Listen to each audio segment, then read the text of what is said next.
방송에서 제공하는 투자 정보는 투자 판단에 대한 조언입니다.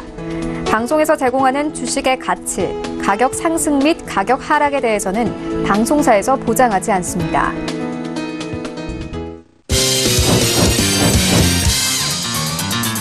네, 오늘의 주요 헤드라인 소식입니다.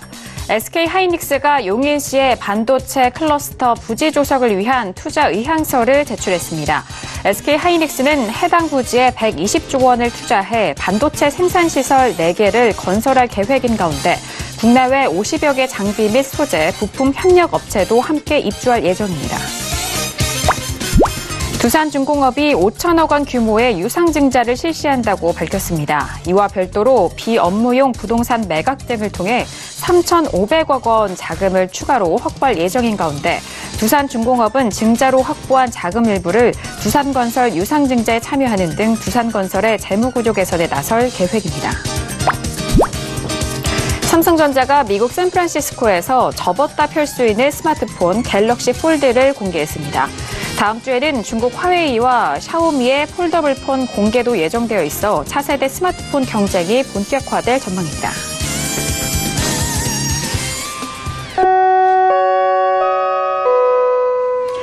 네, 안녕하세요. 평택전도 정석투자 김은혜입니다. 자, 새벽에 1월 FOMC 의사록이 공개가 됐습니다. 금리 인상을 언제까지 중단할 것에 대한 불명확한 언급과 그리고 긴축 정책인 보유자산 축소 조기 종료에 대한 언급까지 이루어졌습니다. 자, 이들 정책을 전반적으로 보면은 긴축보다는 양적 완화적인 FOMC 의사록의 내용이었는데요. 이 같은 내용은 위험자산 선호 심리로 이어지면서 우리 시장으로 외국인의 수급이 유입됐었던 상황입니다. 하지만 기관과 개인의 차익 실현 매물이 출회가 되면서 시장 상승에 대한 부분을 좀 지향을 했는데요. 그동안 꾸준하게 올라온 시장의 피로감과 그리고 상승을 위한 동력 부재 속에서 추가 상승을 이어가지는 못했습니다. 자, 그리고 미중 무역 협상은 내일인 22일까지 이어지는 장관급 협상을 통해서 양해각서가 도출될 것으로 예정이 되어 있습니다. 이 협상 내용과 그리고 위안화 절상에 대한 부분이 우리 시장에 긍정적으로 영향을 미치면서 추가 상승에 대한 기대감을 만들게 하고 있는 상황인데요. 자, 오늘도 정석투자 함께 하시면서 오늘 시장에 대한 정리와 그리고 내일 시장에 대한 대응 전략까지도 꼼꼼하게 확인해 보시길 바라겠습니다. 자, 그럼 오늘 시장 흐름 다시 한번 정리합니다. 시작해 보시죠. 네, 오늘 코스피 지수는 전일 대비 0.05% 하락한 2228.66에 장을 마쳤습니다. 수급 상황 확인합니다. 외국인 홀로 순매수, 반면 개인과 기관의 동반 순매도 이어갑니다. 코스피 시가총액 상위 종목 확인하시죠. 삼성전자와 SK하이닉스는 연일 상승세를 이어갑니다. 삼성전자는 오늘 강보합 마감으로 46,950원에 그리고 SK하이닉스는 76,700원에 오늘장 마무리가 됐습니다. 계속해서 시가총액 상위 종목 확인하시죠. 현대차도 강보합권 마감이 되면서 12만 원대, 포스코도 역시나 강보합 마감으로 27만 5,500원에 오늘장 마무리가 됐습니다. 코스닥 지수는 전일 대비 0.45% 하락한 747.33에 장을 마쳤습니다. 수급 상황 확인하시죠. 개인과 외국인의 동반 순매수, 반면 기관 홀로 순매도 이어갑니다. 코스닥 시가총액 상위 종목 확인합니다. 대부분의 상위 종목들이 오늘 좀 하락세로 이어가는데요. 셀트리온 헬스케어를 비롯한 신라젠 모두 하락합니다. 셀트리온 헬스케어는 3% 넘는 하락으로 7만 500원에, 신라젠도 역시나 하락 마감이 되면서 7만 3,400원에 오늘장 마무리가 됐습니다. 자, 계속해서 코스닥 시가총액 상위 종목 확인합니다. HLB도 1% 넘는 하락으로 8만 5,500원에, 펄어비스도 1% 넘는 하락으로 18만 8,000원에 오늘장 마무리가 됐습니다. 네, 본격적으로 목요일장 정석투자 시작해 보도록 하겠습니다. 목요일 저녁은요, 두 분과 함께 할게요. 봉주 선생님과 그리고 어윤학 연구원님 나오셨습니다. 두 분 안녕하세요. 안녕하세요. 네, 안녕하세요. 네, 반갑습니다. 자, 오늘 목요일장이었는데요. 두 분과 함께 1교시 바로 들어가 보도록 하죠. 오늘의 1교시는 종목 핫5 시간이 기다리고 있습니다. 자, 금주에 가장 많이 오르내렸던 종목 5가지를 만나보는 시간인데요. 먼저 5종목들 화면 통해서 확인하시죠. 네, 종목 핫5 시간입니다. 첫 번째 종목은요, 삼성전자가 올라왔고요. 두 번째 종목은 아모레퍼시픽 올라왔습니다. 그리고 세 번째 종목은 이치한불이 올라왔고요. 그리고 네 번째 종목은 셀리드. 다섯 번째 마지막 종목은요, 펠스타 엔터프라이즈가 올라왔습니다. 일단 5종목을 좀 확인을 해봤는데요. 최근에 전기전자 업종과 화학 업종이 가장 뜨거운 관심을 받았던 만큼 그들 종목들이 올라온 상황인 것 같습니다. 자, 그렇다면 5종목에 대해서 전반적인 좀 평가를 좀 들어볼 텐데요. 자, 봉주 선생님, 5종목들 어떻게 보실까요? 네, 역시 시장에 관심이 많은 그런 업종에 있는 종목들이 올라온 것 같고요. 코스닥 같은 경우에는 또 신규주 하나, 테마주 하나 이렇게 다양하게 올라온 것 같습니다. 전반적으로는 시장에 관심을 받을 수 있는 그런 종목들이고요. 또 내용은 약간씩 다르기 때문에 그런 부분에 대한 말씀을 드리고 전략에 대해서도 말씀을 드리도록 하겠습니다. 네, 오늘도 코스피와 코스닥에 속한 5가지 종목에 대해서 꼼꼼하게 분석해 볼 텐데요. 먼저 코스피에 속한 3종목에 대해서 알아보도록 하겠습니다. 삼성전자와 아모레퍼시픽 그리고 이치한불 이렇게 3가지의 종목이 올라왔는데 전기전자와 그리고 화학업종 이렇게 2 업종이 올라왔습니다. 먼저 3종목에 대해서 추세와 함께 적정주가 먼저 확인해 볼게요. 네, 먼저 삼성전자부터 살펴보겠습니다. 적정 주가는 53,200원, 비교값은 0.88, 소폭 저평가 상태에 있습니다. 삼성전자 참고로 적정 주가가 지금 최근 들어서 이제 우상향하면서 올라오고 있는 그런 상황입니다. 이 종목 추세를 살펴보면은 중기 추세는 여전히 하락이지만 단기적으로 1월 초에 21선을 뚫고 나서 계속해서 21선 위에 지금 위치를 하고 있고 단기적으로 여전히 강한 상승 추세가 유지가 되고 있습니다.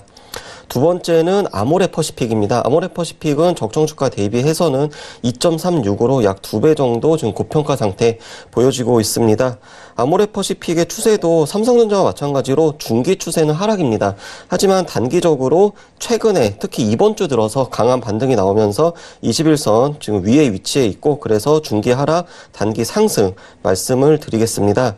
마지막은 이츠한불입니다. 이 종목도 아모레퍼시픽하고 비슷한데 일단 비교값은 1.47, 약 50% 정도 고평가되어 있고 추세를 살펴보면은 역시나 중기 하락 그리고 단기적으로 최근에 또 1월 달부터 계속 이제 상승세가 유지가 됐습니다.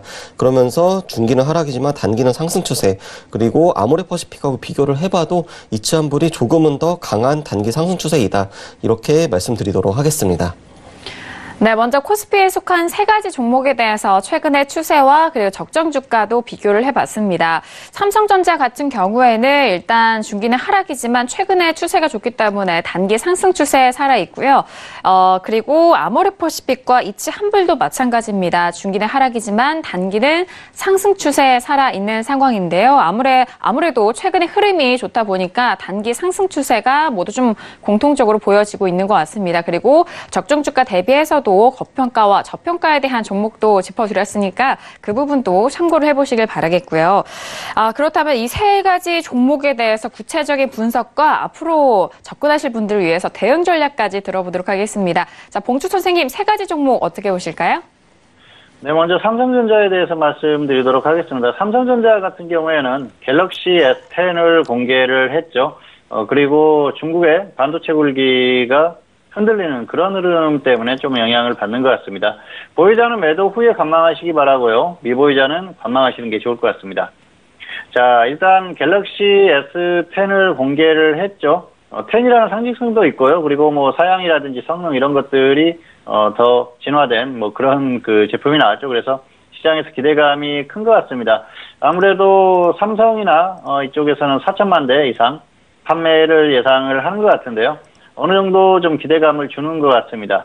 전작이었었죠. S8이나 S9 이런 것들이 판매가 약간 부진했었어요. 3,800만 대, 3,200만 대 이렇게 조금 줄어들면서 흐름이 좋지 않았었는데 다시 한번 좋은 흐름이 나오기를 기대하는 것 같습니다. 그런데 전반적으로 시장의 분위기는 호의적이다 그렇게 볼 수가 있겠습니다. 아직까지는 뭐 그 어떤 그런 흐름이나 이런 것들이 괜찮다 그렇게 볼 수가 있겠고요. 그리고 휴대폰 교체 주기나 이런 것들을 감안했을 때 충분히 가능성이 있다 그렇게 보는 것 같습니다. 그래서 시장에서 기대하는 바가 크고요.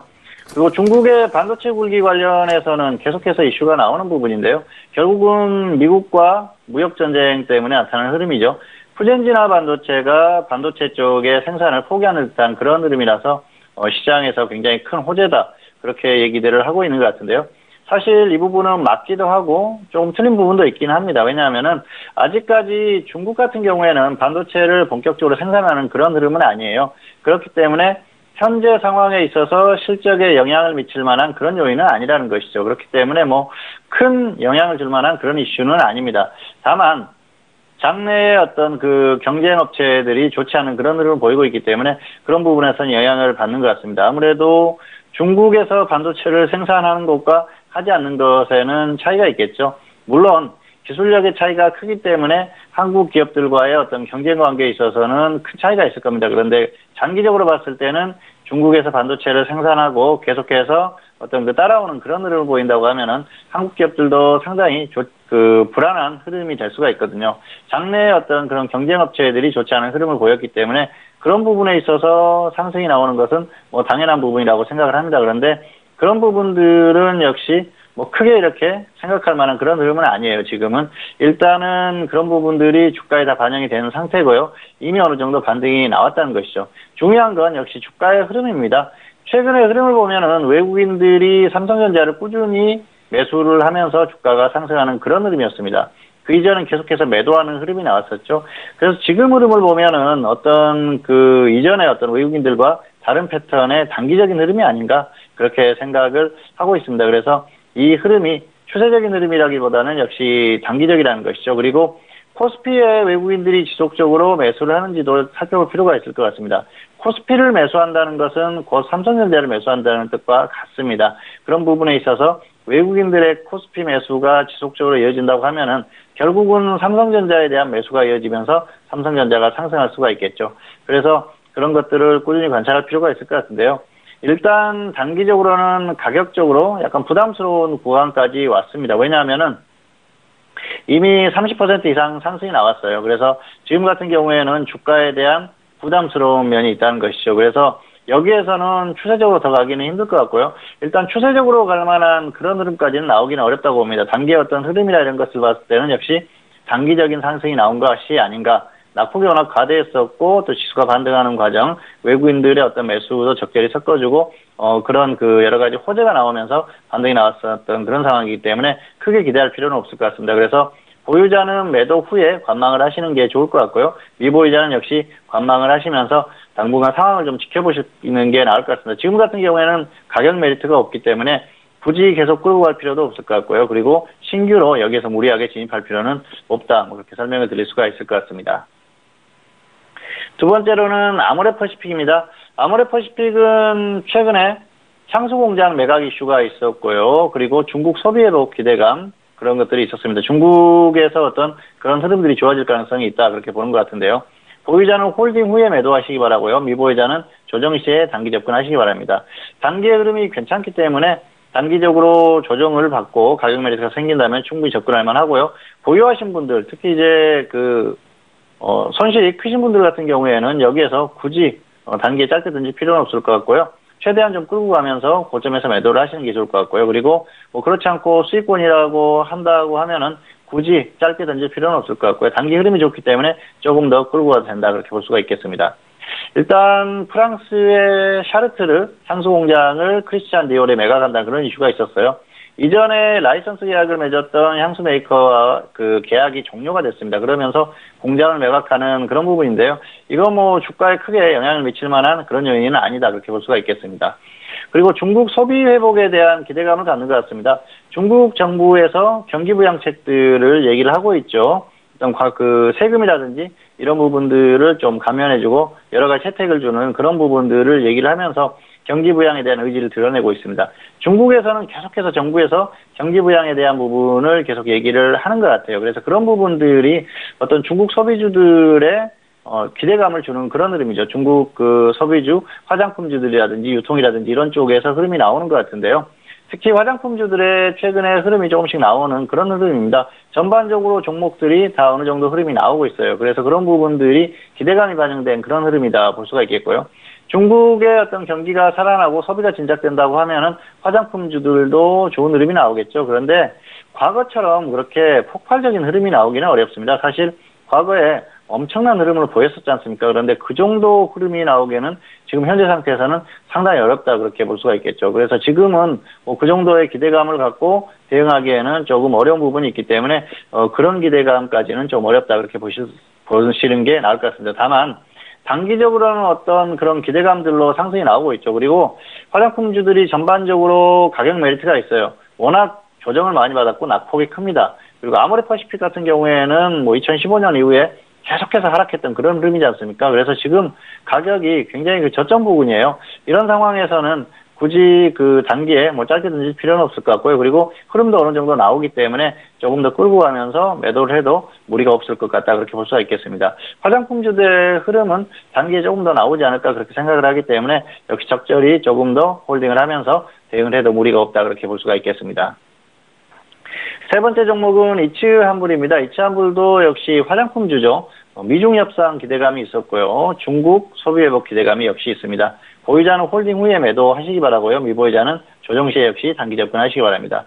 화장품주는 역시 단기 흐름이 좋죠. 그래서 적당히 끌고 가면서 대응을 해도 무리가 없다 그렇게 볼 수가 있겠습니다. 그래서 역시 아모레퍼시픽에도 말씀을 드렸지만 전반적으로 화장품주들이 가격 메리트가 있어요. 그래서 그런 부분들에 대한 충분한 매력이 있기 때문에 여기에서는 뭐 적당히 단기 매매 정도는 충분히 가능한 흐름이에요. 그래서 조정을 받으면 없는 분들은 신규 접근에도 무난한 흐름이고요. 그리고 보유하신 분들은 절대 가격이 낮지 않습니까? 지금 고점에서 조정받은 그 부분이 크기 때문에 적당히 좀 끌고 가도 된다는 것이죠. 물론 그렇다고 해서 뭐 저평가됐다거나 그런 얘기는 아닙니다. 화장품주들은 전반적으로 뭐 고평가되어 있는 그런 흐름이기 때문에 그런 부분까지는 생각하지 마시고요. 그동안 가격 조정을 충분히 받았기 때문에 적당히 대응하자 뭐 그 정도로 설명을 드릴 수가 있을 것 같습니다.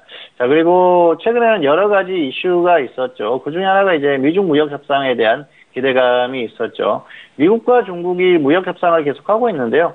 미중 무역 협상이 잘 협상이 이루어진다고 하면은 결국은 화장품주들도 좋은 흐름이 나올 거라고 보는 것 같습니다. 왜냐하면은 지금까지 중국의 어떤 경기 흐름, 그런 것들을 성장률이라든지 이런 것들이 계속 눌리고 있는 그런 상황인데요. 이런 것들이 미중 무역 전쟁의 영향이 크다 그렇게 보는 것 같습니다. 그래서 이 미중 무역 협상이 제대로 돼서 경기의 흐름이 좋아진다고 하면은 화장품주들도 혜택을 받을 수가 있겠죠. 그런데 사실 그런 부분들은 확실하게 아직까지 결정된 부분이 없어요. 그래서 계속해서 지켜봐야 할 그런 상황이고요. 무역 협상이 잘 되더라도 중국 같은 경우에는 피해가 클 수밖에 없는 상황이고요. 또 협상이 안 된다고 하면은 좋지 않은 흐름이 나오겠죠. 그래서 이러나 저러나 좋지 않은 흐름이 나올 가능성이 높기 때문에 중국의 어떤 경기 흐름이 엄청나게 다시 좋아진다거나 그러기에는 조금 무리가 따른다 그렇게 볼 수가 있겠습니다. 다만 중국 정부의 어떤 경기 부양 의지 이런 것들이 시장에 반영되는 그런 흐름이기 때문에 전반적으로 이런 종목군들이 움직이는 이런 흐름 정도만 적당히 이용을 하자는 것이죠. 그래서 너무 무리할 필요도 없지만 여기에서는 굳이 피할 필요도 없다 그렇게 볼 수가 있겠습니다. 자, 화장품주는 앞에서도 언급을 했지만은 중국의 어떤 그런 소비 이런 것들과 연관이 되어 있어요. 엄청나게 다시 과거 같은 그런 폭발적인 성장성을 보이기는 어렵지만은 단기적으로 그동안 사드 배치 때문에 이런 억눌려 있던 그런 흐름들이 조금 해소가 된다고 하면은 단기적으로 이 주가가 반등하는 이런 흐름들은 조금 더 이어갈 수 있다는 것이죠. 그래서 그런 부분들만 적절히 이용하시면 될 것 같습니다. 그래서 단기적으로 흐름이 좋기 때문에 지금은 적당히 이런 흐름을 이용해서 보유하신 분들은 조금 더 끌고 가셔도 될 것 같고요. 미보유하신 분들은 보유하지 못하신 분들은 조정받았을 때 단기로 접근해도 충분하다. 이 정도로 설명을 마치도록 하겠습니다. 네, 먼저 세 가지 종목에 대해서 구체적인 분석을 도와드렸습니다. 먼저 삼성전자 같은 경우에는요, 최근에 중국의 반도체 굴기의 흔들림 이슈와 관련돼서 이뿐만이 아니라 수급적으로도 상당히 좀 주목을 받고 있는 종목이기도 합니다. 삼성전자 같은 경우에는 보유자는 매도 이후에 관망에 대한 의견과 미보유자는 현재 부근에서 역시도 관망에 대한 의견을 주었고요. 자, 그리고 두 번째 종목과 세 번째 종목은 화장품 관련된 종목인데요. 아모레퍼시픽 같은 경우에는 최근에 중국 소비 회복에 대한 기대감을 받으면서 수혜주로 좀 예상이 되고 있는데 보유자는 조금 더 홀딩한 이후에 매도에 대한 의견과 함께 미보유자는 현재 가격대에서 조정 시 접근 가능하다. 단 단기 접근에 대해서 유효하다라고 말씀해 주셨습니다. 역시나 이츠한불도 화장품 관련된 종목이고요. 최근에 같은 맥락입니다. 미중 무역 협상에 대한 기대감과 그리고 중국 소비 관련된 주로 곽광을 받고 있는 상황인데요. 역시나 보유자는 조금 더 보유한 이후에 매도에 대한 의견과 미보유자는 조정 시 단기 접근 유효하다라는 전략까지 세워주셨습니다. 자, 이렇게 코스피에 속한 세 종목에 대해서 살펴봤고요. 이제 코스닥에 속한 두 가지 종목에 대해서도 살펴보도록 할게요. 셀리드와 펜스타 엔터프라이즈가 올라온 상황인데 먼저 두 종목에 대해서 추세와 적정 주가 먼저 확인합니다. 네, 먼저 셀리드입니다. 이 종목 어저께 상장한 신규 상장 종목으로 일단 적정 주가는 2,900원. 그래서 비교값은 약 17배 정도 좀 고평가된 걸로 나오고 있습니다. 아무래도 이제 제약 관련된 그런 종목이고 그다음에 신규 상장주이기 때문에 적정 주가는 이제 뭐 실적이 나오면서 조금씩 이제 변화가 있을 수 있다라는 걸 미리 말씀을 드리겠습니다. 이 종목 추세는 어저께 상장을 했기 때문에 일단 뭐 단기, 중기 다 안 나온 그런 상황입니다. 그리고 코스닥 마지막 종목은 펜스타 엔터프라이즈입니다. 이 종목 적정 주가는 200원, 비유값은 약 6배 정도 고평가되어 있습니다. 이 종목 같은 경우도 최근에 어떤 테마적인 그런 이슈로, 뉴스로 인해서 움직였기 때문에 추세는 중기 하락, 단기는 상승이지만 이 종목도 추세보다는 일단은 뉴스나 이슈 쪽으로 관심을 가지면서 지켜보시는 게 좋을 것 같습니다. 네, 코스닥에 속한 두 가지 종목은 이제 좀 살펴보니까 최근에 좀 이슈에 의해서 좀 변동성이 좀 증대된 상황입니다. 먼저 셀리드 같은 경우에는 어제 신규 상장주로 이제 이거래일을 좀 마친 상황인데요. 추세적으로는 좀 개상이 되고 있지 않고요. 일단 셀리드 같은 경우에는 오늘은 좀 빠지면서 49,400원에 마감이 된 상황입니다. 자, 그리고 펜스타 엔터프라이즈도 역시나 최근 거래일 가운데 좀 변동성이 크게 나왔었던 종목인데요. 이틀 전에 급등이 나왔고 전일장도 역시나 뭐 변동성이 컸고 오늘장도 역시나 좀 변동성이 큰 상황으로 1,205원에 마감이 된 종목입니다. 자, 그렇다면은 코스닥에 속한 두 종목 변동성이 꽤 큰 상황인데 두 종목에 대해서 구체적인 전략과 분석 들어보도록 하겠습니다. 자, 봉주 선생님은 두 가지 종목 어떻게 보실까요? 네, 먼저 셀리드입니다. 셀리드는 신규 상장주죠. 특별한 이슈는 없습니다. 보유자는 홀딩 후에 매도하시기 바라고요. 미보유자는 조정 시에 단기 접근하시기 바랍니다. 자, 보유자 같은 경우에는 반등하면 조금 더 끌고 와서 매도하시기 바라고요. 하락했을 때는 손절가를 정해서 적당히 손절을 하시기 바랍니다. 왜냐하면은 상승할 수도 있지만 하락할 수도 있지 않습니까? 그런데 무작정 기준 없이 대응하기는 어렵기 때문에 그렇게 하시기 바랍니다. 일단 신규주는 흐름을 알 수가 없습니다. 단기적으로 이제 흐름에 대한 어떤 그 예측을 할 수는 있는데 정확하게 나오기는 어렵죠. 지금 같은 경우에는 단기적인 흐름이 어떤 형성이 되거나 그런 것들이 전혀 아니기 때문에 신규 상장주로서만 대응을 하시면 될 것 같습니다. 다만 첫날 상장했을 때 흐름이 나쁘지 않았어요. 그래서 단기적으로 뭐 흐름이 그렇게 나쁠 것 같지는 않다, 그런 생각이 듭니다. 그래서 일단 보유하신 분들은 조금 더 홀딩을 해보자는 것이죠. 상승을 한다고 하면 조금 더 끌고 가보셔도 무난할 것 같고요. 그리고 뭐 하락했을 때는 역시 손절가를 정해서 대응을 하자는 겁니다. 그리고 없는 분들 같은 경우에는 첫날 흐름이 괜찮았지 않습니까? 그래서 조정받았을 때 단기적으로 접근을 해보는 게 나을 것 같습니다. 이 종목은 바이오입니다. 항암 면역 치료 백신을 개발하는 그런 기업이죠. 그래서 어떤 그 바이오의 어떤 흐름이나 이런 것들에 영향을 받을 수가 있겠는데요. 최근에 다행히게 바이오가 조금 반등이 나오죠. 그런 부분에 있어서는 좀 다행이라고 할 수가 있겠고요. 추세적으로 보기에는 이제 좀 어려움이 있습니다. 아무래도 바이오도 추세적으로는 꺾이는 그런 흐름이기 때문에 그 정도만 적당히 대응하시면 될 것 같습니다. 자, 일단 신규주기 때문에 뭐 이런 것들을 떠나서 어떤 그 시장의 분위기 이런 것들에 의해서 움직일 가능성이 높고요. 그리고 가격 메리트가 확실히 발생을 하면은 충분히 접근할 수 있는데 종목의 공모가가 33,000원입니다. 그래서 현재 상태에서는 공모가에 대한 가격 메리트는 없어요. 다만 상승했다가 조정을 받는다고 하면은 확실히 조정을 받으면 가격 메리트가 생겼을 때는 그때는 접근 가능하다는 것이죠. 그래서 첫날에 어떤 흐름이 좋았었기 때문에 조정을 또 충분히 받거나 아니면 더 상승했다가 조정을 받는다고 하면은 그때는 단기적으로 충분히 접근할 만하다 생각을 합니다. 이 종목이 공모를 시행했을 때 공모 금액이 엄청나게 몰렸던 그런 금액입니다. 인기가 엄청나게 끌었던 그런 그 상황인데요. 경쟁률이 어마어마했습니다. 그렇기 때문에 이 종목의 가격 메리트만 확실히 발생한다면 다시 수요가 몰릴 가능성이 충분히 있습니다. 그런 부분에 있어서는 매력이 있는 종목이기 때문에 가격 메리트가 있을 때 단기적으로 접근해보자, 뭐 이 정도로 정리를 하겠습니다. 두 번째로는 펜스타 엔터프라이즈입니다. 펜스타 엔터프라이즈 같은 경우에는 금강산 건강 기대감으로 움직이는 종목인데요. 크루즈 테마로 움직이고 있습니다. 보유자는 매도 후에 조정 시에 단기 다시 접근하시기 바라고요. 미보유자 같은 경우는 조정 시에 단기 접근하시는 게 좋을 것 같습니다. 일단 단기적으로 좀 움직임이 나오고 있습니다. 최근에 경협 기대감으로 움직임이 나오고 있는데요. 미북 정상회담에서 어떤 경협에 대한 이야기가 나온다면 충분히 움직임이 더 나올 가능성이 있다 그렇게 볼 수가 있겠습니다. 그리고 최근에 문재인 대통령이 그런 언급을 했어요. 경협이 이루어진다고 하면은 가장 먼저 시작할 수 있는 게 금강산 관광이다. 그런 얘기를 했었죠. 그러면서 이 크루즈 관련주들이 움직임이 나오고 있는 그런 흐름이에요. 그래서 그런 흐름들을 적절히 이용하시면 될 것 같고요. 단기적으로는 어느 정도 움직임이 더 지속되지 않을까 생각을 합니다. 다만 지금 단기에 급등을 했다가 좀 조정을 받는 흐름이기 때문에 일단 정리 후에 조정받으면 다시 한번 접근을 하시는 게 효율적이지 않을까 그렇게 생각을 합니다. 그리고 미보유자들 같은 경우에는 굳이 무리해서 추격 매수할 필요는 없죠. 그래서 조정받으면은 기다렸다가 접근을 하시면 될 것 같습니다.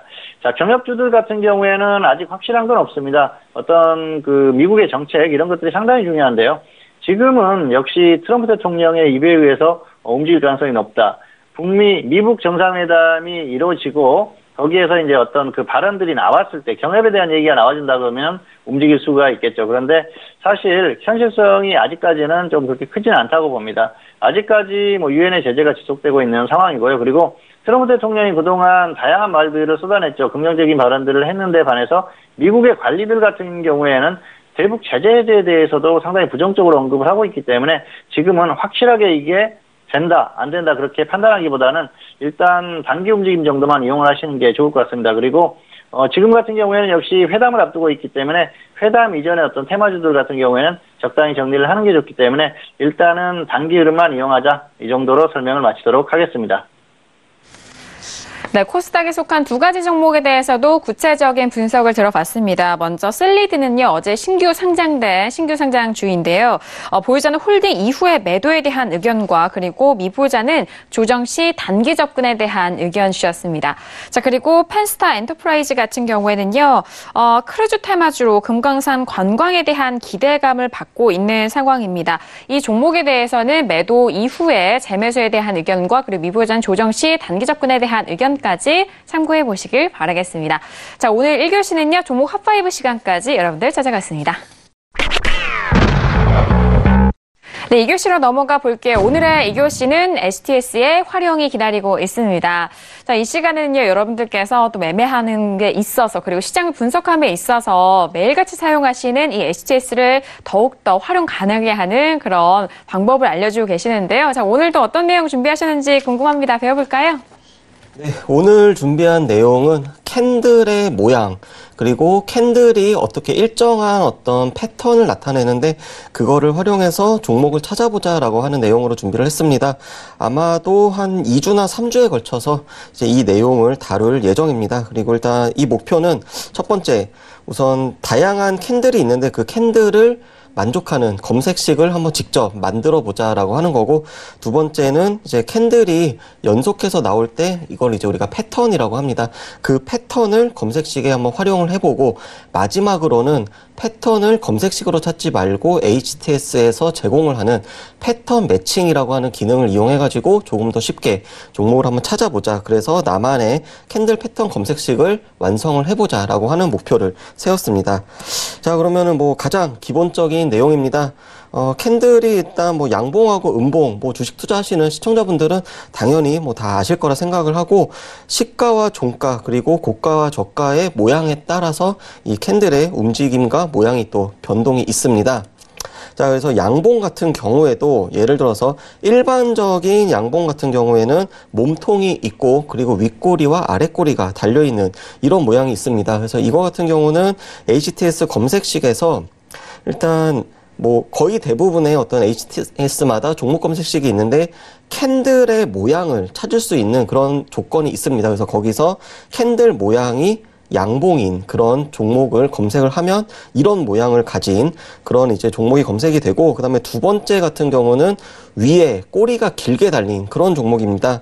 그래서 이거 같은 경우는 일단 첫 번째는 이제 앞서 검색했던 양봉이라고 하는 조건을 우선적으로 검색을 하고, 그리고 뒤에다가 붙어가지고 이제 종가 대비 고가가 높으면은 꼬리가 달리기 때문에 최소한 고가가 그래도 10% 이상인 그런 종목을 찾게 되면 이렇게 위로 꼬리가 길게 달린 그런 캔들을 가진 종목이 나오게 됩니다. 그리고 마지막은 이제 윗꼬리가 아닌 아래로 꼬리가 길게 달린 종목인데 이거 같은 경우는 이제 양봉이라고 하는 조건은 똑같고 다만 이제 시가 대비 그리고 저가의 등락이 마이너스 10%부터 마이너스 30% 사이에 있는 종목을 찾으면은 이제 이런 식의 아래로 꼬리가 길게 달린 그런 종목을 찾을 수가 있게 됩니다. 그래서 잠시 후에 직접 보여드리도록 하겠습니다.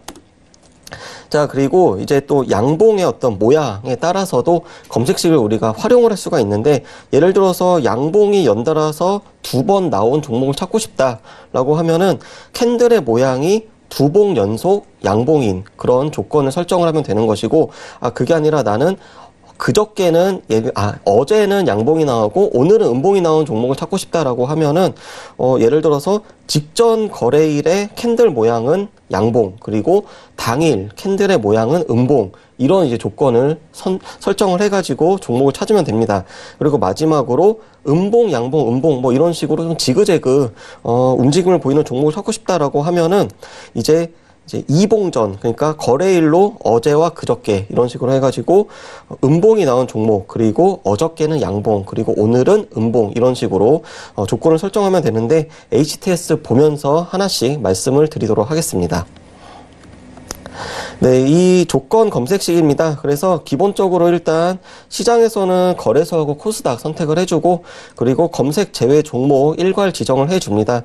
그리고 이쪽에 이제 가격이라고 하는 시세 분석의 가격 메뉴에 들어가면 캔들 연속 발생이라고 하는 조건이 있습니다. 이 조건에서 이런 식으로 연속해서 양봉이 나온 종목을 찾을 수도 있고 그게 아니라 음봉이 나온 종목을 찾을 수도 있습니다. 그래서 예를 들어서 양봉이 나온 종목을 찾는다라고 하면은 이런 식으로 오늘 코스피하고 코스닥 합쳐가지고 약 520개의 양봉이 나온 종목을 이렇게 화면에 보여줄 수가 있고 자 그러면 이제 오늘 음봉이 나온 종목을 찾고 싶다라고 하면은 여기서 조건만 음봉으로 바꿔주면 됩니다.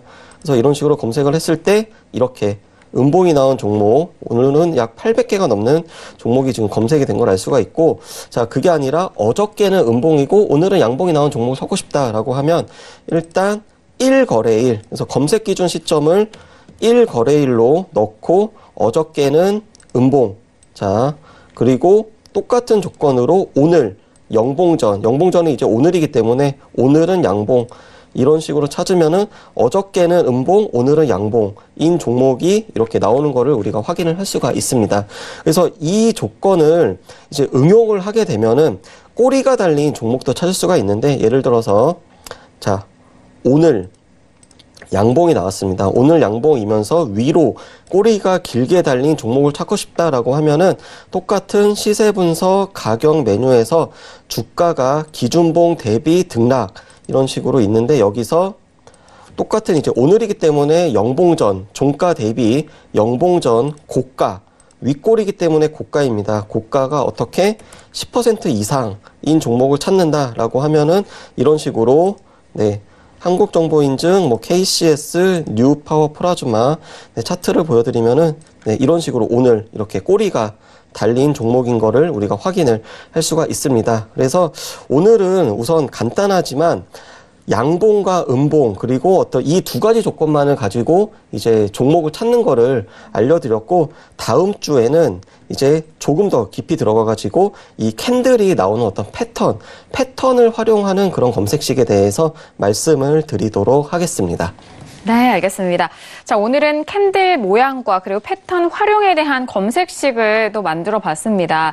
일단 여러분들께서 상승 추세와 하락 추세에 대한 부분을 구체적으로는 캔들을 통해서 또 읽으실 수 있는데 그 캔들에 대한 양봉과 음봉에 대한 그런 검색을 할 수 있는 정말 간단한 검색식을 만들어 드렸거든요. 이 부분을 통해서 확인하시고 다음 이 시간에는 더욱더 구체적인 패턴에 대한 부분도 짚어주신다고 하니까요. 기대 많이 해주시길 바라겠습니다.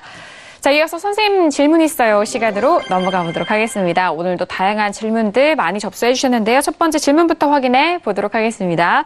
자, 오늘의 첫 번째 질문은 끝자리 3509님의 질문입니다. 재룡전기를 매수가 1,500원에 비중은 10% 질문이셨습니다. 자, 오늘장의 재룡전기에 대한 종가는요. 오늘장 같은 경우에는 1,100원. 지금 매수가와 거의 유사한 가격대인데요. 오늘 하락 마감이 됐지만 1,100원에 마무리가 된 상황입니다. 자, 그렇다면은 재룡전기의 추세와 적정 주가 확인해 볼게요. 네, 재룡전기 적정 주가는 6,800원, 비교값은 1.49, 약 50% 정도 고평가되어 있습니다. 이 종목 추세가 바로 어제와 오늘 일단 음봉이 나오기는 했는데 60일선이 120일선을 돌파를 하면서 상승 추세로 전환이 됐습니다. 하지만 단기적으로는 20일 이동평균선 이제 강하게 좀 이탈을 하면서 단기는 하락 추세. 그런데 일단 이 종목은 중기 추세보다는 단기적인 추세를 보면서 대응을 하시면 될 것 같습니다. 네, 재룡전기에 대한 추세 먼저 확인해 봤습니다. 일단 중기는 상승이지만 단기는 하락 추세에 놓여져 있는 상황이고요. 지금 매수가와 이 종가에 대한 부분이 거의 좀 유사한 흐름이기 때문에 앞으로가 좀 중요해 보여집니다. 자, 봉추 선생님은 이 질문 어떻게 좀 풀이하실까요? 네, 일단 학점은 C입니다. 매수가가 좀 좋지 않아서 C를 드렸고요. 본전 근처에서 매도했다가 재매수 하시거나 확실히 조정받았을 때 재매수 하시거나 아니면은 손절 마이너스 10% 이렇게 짧게 대응하시기 바랍니다. 지금 같은 경우에는 사실 그 상황이 괜찮다고 하면 추가를 해볼 만한 생각도 할 것 같은데요. 매수가 자체가 좋지 않아요. 그래서 추가하기에도 약간 애매하고요. 시기적으로도 그렇습니다. 자, 이 종목은 대북 테마죠. 대북 테마들 같은 경우에는 역시 어떤 그 이벤트가 있을 때 이벤트가 있기 전에 정리하자는 말씀을 드렸는데요. 이벤트의 어떤 결과가 어떻게 나올지 알 수가 없기 때문이다. 물론 작년의 회담보다는 조금 진전된 결과가 나올 수도 있겠지만 그런 부분들이 이미 주가에 다 반영이 됐기 때문에 어떤 그 엄청난 호재가 나오지 않으면은 실망 매물이 나올 가능성이 상당히 높거든요. 그래서 불확실성에 도전할 필요가 없이 그냥 일단 회담 전에 정리를 하는 게 좋을 것 같고요. 자, 차트로 잠깐 설명을 드리겠습니다. 1,500원에 매수를 하셨는데요. 여기에서 매수하셨어요. 매수가가 지금 단기적으로는 좀 낮아 보이는데 사실 고점에서 거의 조정을 안 받았습니다. 짧게 조정받았는데 매수가가 약간 높은 게 흠이죠. 매수가가 이 정도만 됐다고 하면은 더 하락하면은 추가할 것까지 생각하고 좀 끌고 가볼 수도 있겠죠. 회담의 결과와 상관없이 끌고 가볼 수도 있는데요. 매수가가 이렇게 높을 때는 일단 어떤 그 이벤트가 있기 전에 단기적으로 정리를 하는 게 낫습니다. 그래서 본전 와주면 정리를 해주는 게 맞을 것 같고요. 본전 근처에서 적당히 매수를 하고 확실하게 조정을 받으면 다시 접근하십시오. 그리고 하락했을 때는 마이너스 10% 정도 짧게 손절하시고 아래에서 다시 한번 접근을 하자는 것이죠. 그래서 지금 같은 경우에는 계속 끌고 가기보다는 정리하는 게 나을 것 같습니다. 매수가가 낮지 않기 때문에 일단 정리한 후에 확실하게 조정을 받았을 때 다시 한번 접근하시는 게 좋을 것 같습니다. 네, 재룡전기에 대한 부분은요. 학점은 C학점 확인됐습니다. 일단 본전 근처에 매도 이후에 재매수를 좀 노려보시는 것이 좋겠다라는 의견이시고요. 그리고 손절은 마이너스 10% 대응 전략까지 정리해드립니다. 자, 이어서 다음 질문도 확인해 볼게요. 다음 질문은 끝자리 9855님의 질문입니다. 두산 인프라코어를 매수가 7,600원에 비중은 30% 질문이셨습니다.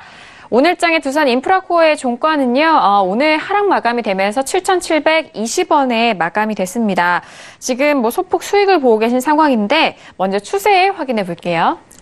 네, 두산 인프라코어 적정 주가는 19,200원, 비교값은 0.40, 좀 저평가 상태 보여주고 있습니다. 네, 이 종목 추세를 보면은 중기적으로는 하락 추세 지금 보여지고 있고 단기적으로도 21선 지금 밑에서 계속 형성이 되면서 중기와 단기 모두 지금 하락 추세 말씀드리도록 하겠습니다. 네, 두산 인프라코어 같은 경우에는 중단기 모두 추세는 하락 추세대에 놓여져 있습니다. 일단 매수가 대비해서 현재 수익을 보고 계신 상황인데요. 하지만 오늘장 좀 빠졌음에도 불구하고 간신히 좀 수익을 보고 계신데 앞으로의 대응 전략도 들어보도록 하겠습니다. 봉추 선생님 어떻게 보실까요? 네, 일단 학점은 A입니다. 그리고 손절 마이너스 5%, 수익은 플러스 15% 이 정도로 대응을 해보시기 바랍니다. 단기로 대응하시기 바라고요. 추세적으로 끌고 가기에는 아직은 아니다 그렇게 볼 수가 있겠습니다. 시장의 상황이 좋으면은 조금 더 끌고 가볼 수도 있겠는데 시장의 흐름을 지금 아직까지는 그렇게 좋다 그렇게 볼 수가 없기 때문에 일단 단기로 대응하시는 게 맞을 것 같고요. 두산그룹주들은 사실 약간 그 불안감이 있었는데 최근에 좀 불안한 뉴스가 나왔죠. 두산건설 유상증자 이슈가 나오면서 좀 급락을 했는데요. 두산인프라코어는 좀 억울한 종목이에요. 사실 굉장히 안정적이고 실적도 잘 나오고 있는데 두산그룹의 어떤 그런 흐름 때문에 좋지 않은 흐름이 나오고 있습니다. 매수 자체는 과감하게 예측 매수를 해서 잘했다 볼 수가 있겠는데요. 차트로 설명을 드리겠습니다. 7,600원에 매수를 하셨는데요. 여기에서 매수를 하신 거예요. 다 보시면은 지금 매수가가 이 정도가 되겠죠. 그래서 지금 보면은 굉장히 저점에서 매수를 했죠. 흐름을 보면은 단기적인 고점에서 지금 최근에 그 유상증자 악재 그것 때문에 하락했었고요. 그리고 저점 기록하고 반등이 나오는 시점에 매수를 했습니다. 과감하게 예측 매수를 한 거죠. 굉장히 잘했다 그렇게 볼 수가 있겠습니다. 어쨌든 이 정도면 충분히 매수를 해볼 만하고요. 길게 보면은 고점에서 충분히 조정을 받았습니다. 그렇기 때문에 뭐 그렇다고 해서 중장기적으로 봤을 때 이게 높은 가격이냐 그것도 아닙니다. 장기적으로 봤을 때도 낮은 가격이기 때문에 이 정도면 충분히 단기적으로 접근할 만했다 그렇게 볼 수가 있을 것 같습니다. 일단 지수가 뭐 엄청나게 빠지거나 그런 흐름만 아니라면은 단기적으로 반등이 나올 수도 있는 구간이기 때문에 이 정도면은 충분히 예측 매수가 가능했고요. 일단은 매수를 잘했습니다. 그렇지만은 여기에서 또 하락했을 때는 단기적인 뭐 기업의 악재로든 아니면 지수가 하락해서든 짧게 손절을 해주는 게 맞습니다. 그래서 마이너스 5% 손절을 해주시기 바라고요. 상승하더라도 지금 시장의 어떤 흐름을 봤을 때는 추세적으로 가기에는 아직까지는 좀 어려운 흐름이고 종목 자체적으로도 그렇습니다. 그렇기 때문에 수익은 15% 이렇게 짧게 보시는 게 좋을 것 같습니다. 네, 두산 인프라코어에 대한 평가였습니다. A학점으로 확인됐는데요. 일단 손절은 마이너스 5%로 좀 짧게 잡아드렸습니다. 그리고 수익에 대해서는 15%까지 가격적인 전략까지 저희가 정리해드렸으니까요. 참고하시길 바라겠습니다. 자, 이어서 다음 질문도 이어갈게요. 끝자리 1305님의 질문이고요. 필룩스를 매수가 12,600원의 비중은 13% 질문 주셨습니다. 자, 오늘장의 필룩스 종가 먼저 확인하죠. 오늘은요, 12,150원에 마감이 됐습니다. 거의 또 매수가 근처인 상황인데 추세 확인할까요? 네, 필룩스 적정 주가는 4,100원, 비교값은 2.96, 약 3배 정도 고평가되어 있습니다.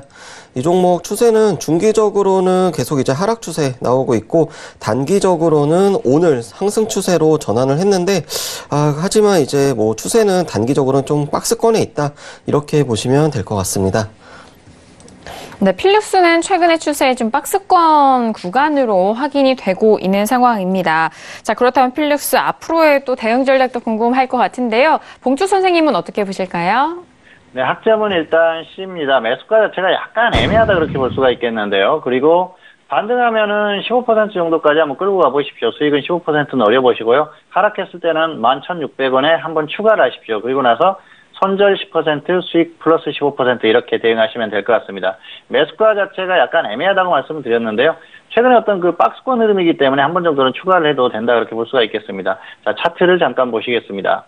12,600원에 매수하셨는데요. 이 종목은 뭐 이슈로 움직이는 종목이죠. 그런데 최근에 뭐 특별한 이슈가 있는 건 아닙니다. 그렇다고 하더라도 바이오기 때문에 어떤 이슈가 나오면서 움직일 수가 있을 겁니다. 그래서 그런 움직임이 나왔을 때는 반등이 좀 크게 나올 수 있기 때문에 15% 정도까지는 노려볼 수 있다. 그렇게 볼 수가 있겠고요. 하락했을 때는 단기 흐름 자체가 지금 박스권에서 움직이는 이런 흐름 아닙니까? 그렇기 때문에 여기서 크게 빠질 만한 그런 흐름은 아니라고 봤을 때는 역시 한 번 정도는 추가를 해서 대응을 해도 된다는 것이죠. 그래서 추가가 되면은 단가를 낮춘 이후에 그리고 나서 손절 마이너스 10%, 수익 15% 이 정도 짧게 노리는 건 충분히 가능하다. 그렇게 말씀을 드리겠습니다. 네, 필룩스에 대한 진단이었습니다. C학점 확인이 됐고요. 수익은 15% 또는 11,600원 가격대 왔을 때 추가 비중을 좀 늘리신 다음에 손절은 마이너스 10%, 수익은 역시나 15% 대응 전략 말씀을 드렸으니까요. 구체적인 가격 전략 확인해 보시길 바라겠습니다. 자, 이어서 다음 질문도 이어가 볼게요. 끝자리 0965님의 질문이고요. LG화학 질문 주셨습니다. 매수가는 37만 원의 비중은 20% 질문 주셨습니다.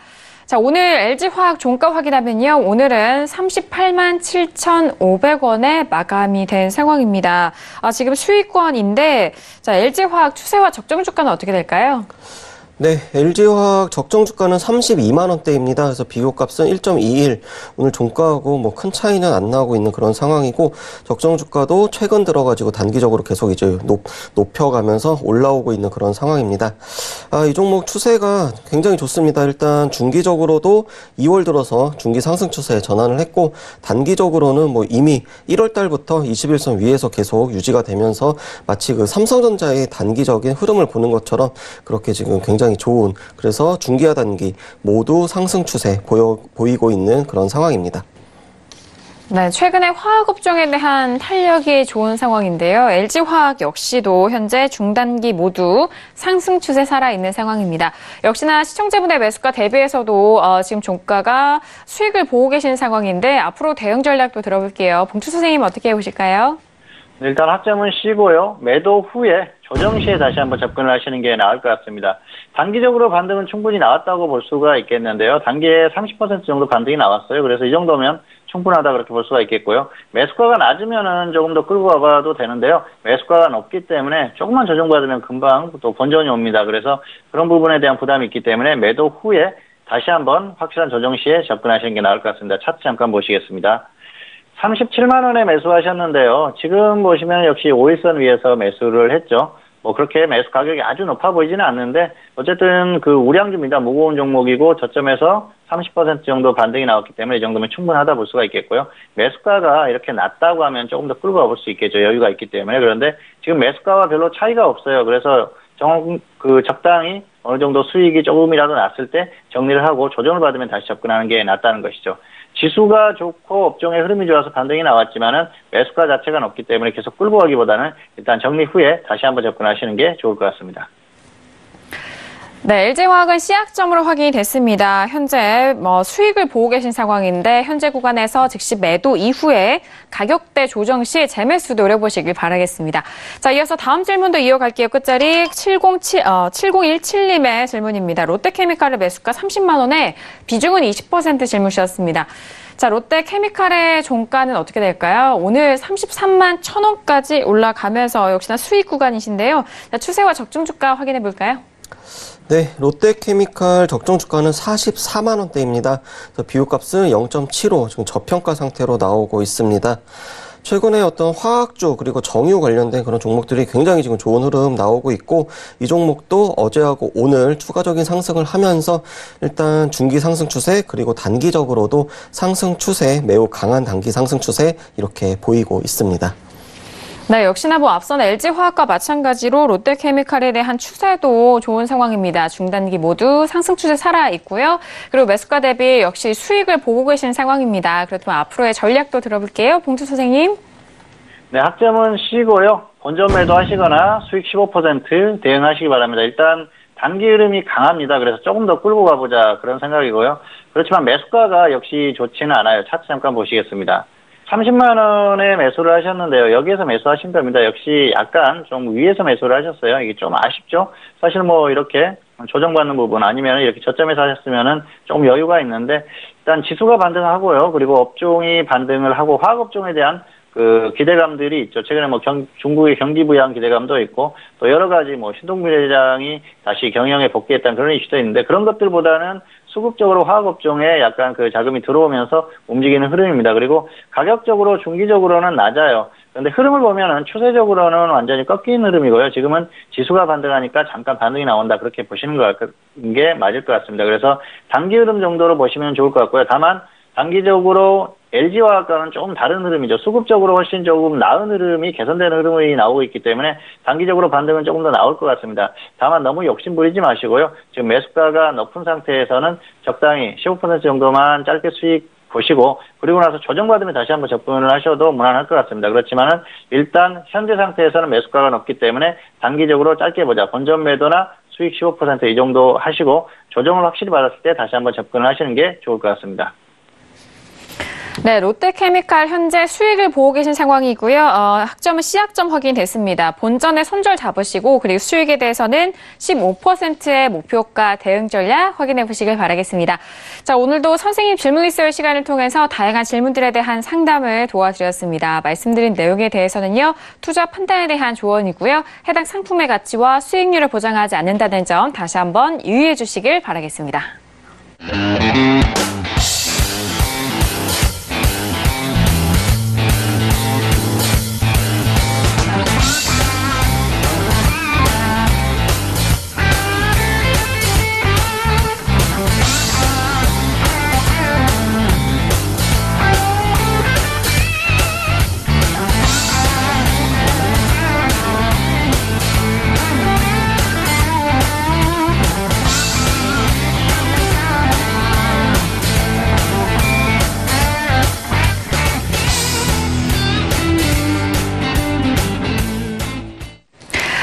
이렇게 다양한 투자 전략과 함께 전달을 해드렸는데요. 자, 내일 벌써 이제 금요일장입니다. 내일장에 대한 전망도 이야기 나눠보도록 하겠습니다. 자, 봉투 선생님, 내일장 어떻게 보실까요? 네, 역시 지금은 국내에 있어서 어떤 그 흐름이나 변수나 이런 것들은 제한적이다 그렇게 볼 수가 있을 것 같습니다. 그렇게 봤을 때는 해외 증시가 상당히 중요하다고 볼 수가 있겠는데요. 미국 쪽에서 최근까지 계속 어떤 그 이슈가 나올 때마다 호재로 받아들이면서 반등이 나왔었죠. 미국 시장의 움직임 이런 것들이 중요하고요. 그리고 장중에는 역시 중국 시장의 영향을 많이 받습니다. 오늘도 중국 시장과 미국 시장, 미국 선물이 반등을 하면서 장중에 반등이 강하게 났었거든요. 그래서 그런 부분들이 나오는지를 체크를 해야 될 것 같고요. 지금 어제도 말씀드렸듯이 지수대를 보면서 적절히 대응하시면 될 것 같습니다. 여기에서 더 상승이 나오면은 인정을 해야 될 것 같고요. 조금 더 상승이 나올 가능성이 높습니다. 그래서 뭐 2250선을 넘어간다 그랬을 때는 2300선까지도 생각을 해야 되는 흐름이고요. 다시 2200선이 깨졌을 때는 추세가 이어질 가능성이 있기 때문에 그때는 다시 또 하방에 대한 생각을 해야 될 것 같습니다. 어쨌든 지금 같은 경우에는 지수는 역시 확인을 해야 되는 그런 부분이고요. 국내 요인만 살펴본다고 하면은 역시 부담스러운 위치까지 왔다 볼 수가 있겠습니다. 왜냐하면 삼성전자 같은 경우에 역시 가격적으로 부담스러운 가격이 왔거든요. 그리고 외국인들의 어떤 최근의 매수세 이런 것들은 단기적인 흐름일 가능성이 상당히 높다. 그렇게 봤을 때는 한국 시장 자체적으로는 반등하는 데 한계가 왔기 때문에 역시 흐름을 결정하는 것은 해외 요인이 클 가능성이 높기 때문에 그런 그 변수, 해외 요인을 흐름을 지켜보면서 적절히 그에 맞게 상황에 대응하자 이 정도로 설명을 드리도록 하겠습니다. 네, 내일장은 역시나 국내 변수에 대해서 좀 제한적인 부분이고 해외 변수 발생 여부에 좀 주목을 하셔야 될 것 같습니다. 그리고 여전히 해외 증시 대비해서 우리 증시 좀 약한 흐름을 보여주고 있는 상황인데요. 지수는 변곡점으로 관찰이 필요한 시점이다라는 전망까지 전달해드렸습니다. 자, 오늘 이렇게 두 분과 함께 했는데요. 함께 해주신 두 분과는 아쉽지만 여기서 인사 나누도록 하겠습니다. 두 분 오늘 말씀 감사합니다. 감사합니다. 네, 오늘도 목요일장 다양한 투자 전략 여러분들과 함께했습니다. 말씀드린 내용에 대해서는 투자 판단에 대한 조언이고요. 해당 상품의 가치와 수익률을 보장하지 않는다는 점 다시 한번 유의해 주시길 바라겠습니다. 오늘 저희가 준비한 소식과 내용은 여기까지고요. 저는 내일 이 시간에 다시 돌아오도록 하겠습니다. 함께해 주신 여러분 오늘도 고맙습니다.